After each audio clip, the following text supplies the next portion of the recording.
ഹരേ കൃഷ്ണ. സീതാ സ്വയംവരത്തിൻ്റെ അടുത്ത ഭാഗത്തിലേക്ക് വരുമ്പോൾ ഇവിടെ വിശ്വാമിത്ര മഹർഷി ജനക മഹാരാജാവിനോട് പറയുന്നു, വിശ്വാമിത്രനും അത് കേട്ടരുൾ ചെയ്തിടിനാൻ, വിശ്വസിച്ചാലും മമ വാക്യം നീ നരപതേ. വീരനാം ദശരഥൻ തന്നെ പുത്രന്മാരിൽ ശ്രീരാമൻ ജ്യേഷ്ഠനിവൻ, ലക്ഷ്മണൻ മൂന്നാമവൻ, എന്നുടെ യാഗം രക്ഷിച്ചിടുവാൻ ഇവരെ ഞാൻ ചെന്നുകൂട്ടിക്കൊണ്ടുപോന്നീടിനേനിതു കാലം.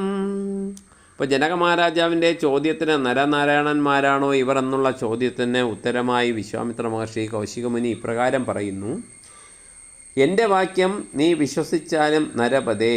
ജനക മഹാരാജാവേ, എൻ്റെ വാക്യം, ഞാൻ പറയുന്ന വാക്യങ്ങൾ നീ വിശ്വസിക്കണം. വീരനാകുന്ന ദശരഥൻ തന്നെ പുത്രന്മാരിൽ ശ്രീരാമൻ ജ്യേഷ്ഠനിവൻ. അപ്പോൾ ഈ സൂര്യചന്ദ്രന്മാരെ പോലെ പ്രഭ തൂക്കി നിൽക്കുന്ന സൂര്യനായി നിൽക്കുന്നത് വീരനാകുന്ന ദശരഥ മഹാരാജാവിൻ്റെ പുത്രന്മാരിൽ ശ്രീരാമനാണ്. അതായത് മൂത്ത പുത്രനാണ് ഈ കാണുന്നത് ശ്രീരാമൻ. ലക്ഷ്മണൻ മൂന്നാമവൻ, ലക്ഷ്മണൻ മൂന്നാമത്തെ ആളാണ്. അപ്പോൾ മൂന്നാമത്തെ ആളായ ലക്ഷ്മണനും ജ്യേഷ്ഠനായിട്ടുള്ള ശ്രീരാമനുമാണ് ഇവർ രണ്ടുപേരും.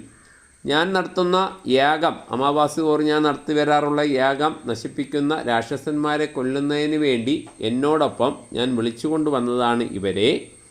അവരാണ് എന്നോടൊപ്പം ഉള്ളത്. അവരാണിപ്പോൾ ജനക മഹാരാജാവിൻ്റെ കൊട്ടാരത്തിലേക്ക് എത്തിച്ചേർന്നിട്ടുള്ളത്. ദശരഥ മഹാരാജാവിൻ്റെ പുത്രന്മാരായിട്ടുള്ള ശ്രീരാമനും ലക്ഷ്മണനും, മൂന്നാമനായിട്ടുള്ള ലക്ഷ്മണനും മൂത്ത പുത്രനായ ശ്രീരാമനുമാണ് എത്തിച്ചേരുന്നതെന്ന് കൗശികമുനി ജനക മഹാരാജാവിനോട് അരുളി ചെയ്യുന്നു. ഹരേ കൃഷ്ണ.